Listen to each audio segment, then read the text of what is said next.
হঠাৎ করেই বাংলাদেশের মিডিয়া পাড়ায় একটি নিউজ ভাইরাল। হেডলাইনগুলো খেয়াল করেন। ভারতের সাথে গোপন বৈঠকের কথা স্বীকার করলেন জামাত আমির। এই হেডলাইন পড়ে সাধারণ পাঠকের মনে কি ধারণা হবে? মনে হবে জামাত বুঝি ভারতের সাথে লুকিয়ে লুকিয়ে প্রেম করছে, আর ধরা পড়ার পর এখন আমির সাহেব সেটা স্বীকার করছেন। কিন্তু থামুন, এই ন্যারেটিভ বা বয়ানটি পুরোপুরি মিথ্যা এবং উদ্দেশ্য প্রণোদিত।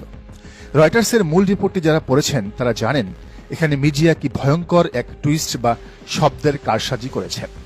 আসল ঘটনা হলো জামাত নয়, বরং ভারতই জামাতের সাথে সেধে দেখা করেছে এবং ভারতীয় অনুরোধ করেছিল এই সাক্ষাতের বিষয়টি গোপন রাখতে। কিন্তু জামাতের আমির ডাক্তার শফিকুর রহমান সেই গোপনীয়তার চাদর ছিঁড়ে রয়টার্সের কাছে বিষয়টি ফাঁস করে দিয়েছেন। আজ আমরা মিডিয়ার এই অনুবাদের ভুল নাকি ইচ্ছাকৃত শয়তানি তা মুখোশ উন্মোচন করব। আসুন আগে দেখি আন্তর্জাতিক সংবাদ সংস্থা রয়টার্স আসলে কি লিখেছে। রয়টার্সের প্রতিবেদনে স্পষ্ট বলা হয়েছে, ডাক্তার শফিকুর রহমানের বাইপাস সার্জারির পর একজন ভারতীয় কূটনীতিক তার সাথে সাক্ষাৎ করতে আসেন। সেই কূটনীতিকই আমিরে জামায়াতকে অনুরোধ করেন আমাদের এই সাক্ষাতের বিষয়টি যেন গোপন থাকে, জানাজানি না হয়। এখানে ব্যাকরণ বা গ্রামারের একটা খেলা আছে। সাবজেক্ট বা কর্তা হলো ইন্ডিয়া বা ভারতীয় কূটনীতিক, তিনি এসেছেন, তিনি অনুরোধ করেছেন, আর অবজেক্ট হলো জামাত বা জামাত আমির। কিন্তু আমাদের দেশের কিছু মিডিয়া যারা আনন্দবাজারের এক্সটেনশন হিসেবে কাজ করে, তারা নিউজের সাবজেক্ট অবজেক্ট সব গুলিয়ে ফেলেছেন। তারা এমনভাবে নিউজ করেছেন যেন জামাতই ভারতের সাথে দেখা করেছে এবং এখন সেটা স্বীকার করছে। ডাক্তার শফিকুর রহমান রয়টার্সকে স্পষ্ট করে বলেছেন, তিনি উল্টো ভারতীয় কূটনীতিককে প্রশ্ন করেছেন, অন্য দেশের কূটনীতিকরা তো আমাদের সাথে প্রকাশ্যেই দেখা করেন, ছবি তোলেন, আপনারা কেন গোপনীয়তা রাখতে চান? কেন এই বৈঠক গোপন রাখতে হবে? আমাদের সম্পর্ক হতে হবে সবার জন্য উন্মুক্ত বা ওপেন। চিন্তা করে দেখুন, ডাক্তার শফিকুর রহমান যদি ভারতের সাথে গোপন সম্পর্ক রাখতে চাইতেন, তবে কি তিনি রয়টার্সের মতো আন্তর্জাতিক একটা গণমাধ্যমকে এই গোপন অনুরোধের কথা বলে দিতেন?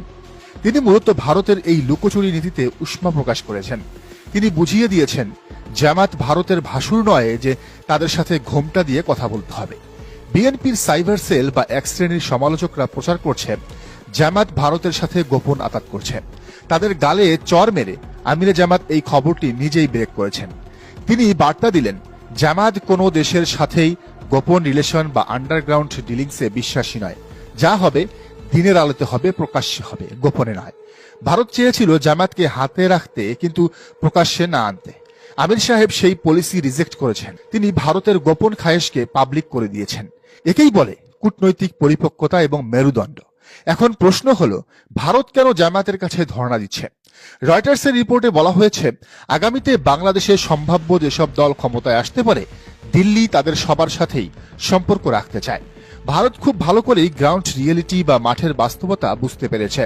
তারা দেখছে আওয়ামী লীগের পতনের পর বাংলাদেশে জামায়াতে ইসলামী একটি বিশাল ফ্যাক্টর হয়ে দাঁড়িয়েছে। ভবিষ্যতে জামায়াত কিংমেকার বা সরকার গঠনে ভূমিকা রাখতে পারে। তাই তারা বাইপাস সার্জারির ওসিলা দিয়ে হলেও জামায়াতের শীর্ষ নেতার সাথে যোগাযোগ স্থাপন করতে চাইছেন। বিএনপির কিছু লোক বা বটফোর্সের কষ্ট এখানেই। তারা ভাবছে ভারত শুধু আমাদের সাথে বৈঠক করবে, জামায়াতের কাছে কেন যাবে? কিন্তু বাস্তবতা হলো ভারত এখন আর এক ঝুড়িতে সব ডিম রাখতে চাইছে না। তারা জামায়াতের শক্তিকে সমীহ করতে শুরু করেছে। তবে জামাত স্পষ্ট করে দিয়েছে, সম্পর্ক হবে সমমর্যাদার ভিত্তিতে, কোনো গোপন এজেন্ডা দিয়ে নয়। ডাক্তার শফিকুর রহমান প্রমাণ করলেন জামাত এখন আর সেই ডিফেন্সিভ বা আত্মরক্ষামূলক রাজনীতি করে না। তারা এখন ফ্রন্ট ফুটে খেলছে। ভারতকে তিনি স্পষ্ট বার্তা দিলেন, নতুন বাংলাদেশের সাথে সম্পর্ক করতে হলে পুরনো চশমা বদলাতে হবে। গোপন বৈঠক বা ষড়যন্ত্রের দিন শেষ। কথা বলতে চাইলে প্রকাশ্যে আসুন, ক্যামেরার সামনে হাত মেলান, আমরা প্রস্তুত, কিন্তু কোনো গোপন শর্তে নয়। সামনে হয়তো আরো অনেক দল ভারতের সাথে বৈঠকের কথা স্বীকার করবে, যা তারা এতদিন গোপন রেখেছিল। কিন্তু জামাত দেখালো স্বচ্ছতাই তাদের শক্তি। তবে সমস্যা হলো মিডিয়া, বিএনপির দখল করা মিডিয়া। একটা প্রবাদ আছে, বনের রাজা সিংহ হলেও গল্পটা যদি শিকারী লেখে, তবে সেখানে সিংহ সবসময়ই ভিলেন থাকে। বাংলাদেশের রাজনীতিতে জামায়াতে ইসলামীর অবস্থা হয়েছে ঠিক সেই সিংহের মতো। তাদের জনবল আছে, সংগঠন আছে, আমির আছেন, যিনি সত্যি কথা মুখের ওপর বলে দেন। কিন্তু সেই সত্যটা সাধারণ মানুষের কানে পৌঁছানোর জন্য তাদের নিজস্ব কোনো শক্তিশালী মাইক বা মিডিয়া নেই। রয়টার্সের ঘটনায় আমরা কি দেখলাম? আমিরা জামাত বললেন এক, আর দেশের মিডিয়া সেটাকে টুইস্ট করে বানালো আরেক। কেন এমনটা হলো? কারণ খবরটি যারা পরিবেশন করছেন তারা কেউ জামায়াতের বন্ধু নয়, তারা হচ্ছে বিএনপির বন্ধু, আওয়ামী লীগের বন্ধু। জামাতের এই মিডিয়া পঙ্গুত্ব বা নিজস্ব মেইনস্ট্রিম মিডিয়া না থাকার পরিণতি কি সেটা হারে হারে টের পাচ্ছে। রাজনীতি এখন আর শুধু রাজপথে নেই, রাজনীতি এখন পারসেপশন বা জনধারণার লড়াই, রাজনীতি এখন ন্যারেটিভের লড়াই। আর এই লড়াইয়ে অস্ত্র হলো মিডিয়া। বিএনপির নিজস্ব ঘরানার পত্রিকা আছে, আওয়ামী লীগের তো ডজন ডজন টিভি চ্যানেল ছিল, এমনকি ছোট ছোট দলেরও নিজস্ব মিডিয়া সেল বা পোর্টাল আছে। কিন্তু জামায়াতে ইসলামী এত বড় একটি দল, অথচ তাদের ডিফেন্ড করার মতো, তাদের ন্যারেটিভ বা বয়ান তৈরি করার মতো প্রথম সারির কোনো টিভি চ্যানেল বা জাতীয় দৈনিক নেই। ফলে কি হচ্ছে, রয়টার্সের মতো আন্তর্জাতিক মিডিয়া যখন নিউজ করে, তখন দেশের হলুদ মিডিয়াগুলো ইচ্ছাকৃতভাবে সাবজেক্ট অবজেক্ট উল্টে দেয়। তারা জানে জামায়াতের প্রতিবাদ করার জায়গা কেবল ফেসবুক পেজ বা প্রেস রিলিজ, কিন্তু মেইনস্ট্রিম মিডিয়ায় হেডলাইন তৈরি করার সক্ষমতা জামায়াতের নেই। খবরের সোর্স বা মাধ্যম যখন আপনার আদর্শিক শত্রু হবে, তখন খবর তো আপনার বিপক্ষেই যাবে, এটাই স্বাভাবিক। এই সিম্পল সমীকরণটা জামাত নেতারা বুঝেও কেন যেন উদাসীন, সেটাই এখন বড় প্রশ্ন। জামাতের কর্মীরা হয়তো ভাবেন আমাদের তো বাঁশের কেল্লা আছে, বা ফেসবুকে আমাদের লক্ষ লক্ষ অ্যাক্টিভিস্ট আছে, কিন্তু ভাই সোশ্যাল মিডিয়া হলো রিয়াকশন বা প্রতিক্রিয়ার জায়গা, আর মেইনস্ট্রিম মিডিয়া হলো অ্যাকশন বা ন্যারেটিভ তৈরির জায়গা। রয়টার্সের ওই ভুল অনুবাদ যখন প্রথম সারির 10টা পত্রিকা আর 5টা টিভি চ্যানেলে ব্রেকিং নিউজ হিসেবে প্রচার হলো, তখন গ্রামের চায়ের দোকানে বসে থাকা সাধারণ মানুষ সেটাই বিশ্বাস করেছে। তারা ফেসবুকে আপনার স্ট্যাটাস বা বিশ্লেষণ পড়তে আসেনি, ততক্ষণে ড্যামেজ যা হওয়ার হয়ে গেছে। মিথ্যা খবর জুতো পরে বিশ্ব ভ্রমণ করে ফেলে, আর সত্য খবর তখনও মোজা পড়তে থাকে। জামাত নিজস্ব মিডিয়া হাউস না বানিয়ে ফেসবুকের উপর নির্ভর করে যে যুদ্ধটা লড়ছে, সেটা আসলে ঢাল তলোয়ার ছাড়া নিধিরাম সর্দারের মতো। এভাবে গুজবের টর্নেডো থামানো সম্ভব নয়। এটা তো প্রথম নয়, এর আগেও আমরা দেখেছি সাইদি সাহেবের রায়ের সময় বা কোটা আন্দোলনের সময় জামাতকে নিয়ে কিভাবে মিডিয়া ট্রায়াল হয়েছে। রক কাটার দল ত্যাগ থেকে শুরু করে গোপন বৈঠক, সবই মিডিয়ার সৃষ্টি।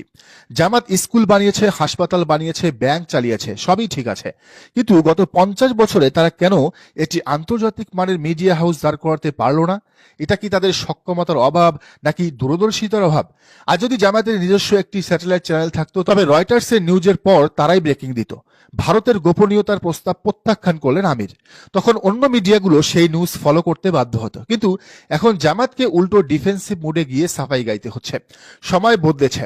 2025 সালে এসে রাজনীতি করতে হলে আপনার এক হাতে ব্যালট পেপার আর অন্য হাতে টিভি রিমোট বা মিডিয়া থাকতে হবে। জামাত যদি এখনো মনে করে যে শুধু ভালো কাজ আর সততা দিয়ে বা ওয়েলফেয়ার পলিটিক্স দিয়ে তারা মানুষের কাছে পৌঁছাবে, তবে তারা বোকার স্বর্গে বসবাস করছে। রয়টার্স কাণ্ড চোখে আঙ্গুল দিয়ে দেখিয়ে দিল, আপনার কথা যতই সত্য হোক, সেটা প্রচারের দায়িত্ব যখন অন্যের হাতে থাকে, তবে তা গুজব হতে সময় লাগে না। জামাতের নীতি নির্ধারকদের কাছে বিনীত প্রশ্ন, আর কতদিন আপনারা গুজবের ভিকটিম হবেন?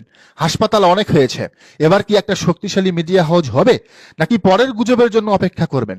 দর্শক, আপনার কি মনে হয়, জামাতের কি এখনই নিজস্ব টিভি চ্যানেল বা মিডিয়া হাউস করা দরকার, নাকি দরকার নেই? জানান মন্তব্যের ঘরে। আর এই চ্যানেলে নতুন হলে অবশ্যই সাবস্ক্রাইব করে বেল আইকনটি বাজিয়ে রাখুন।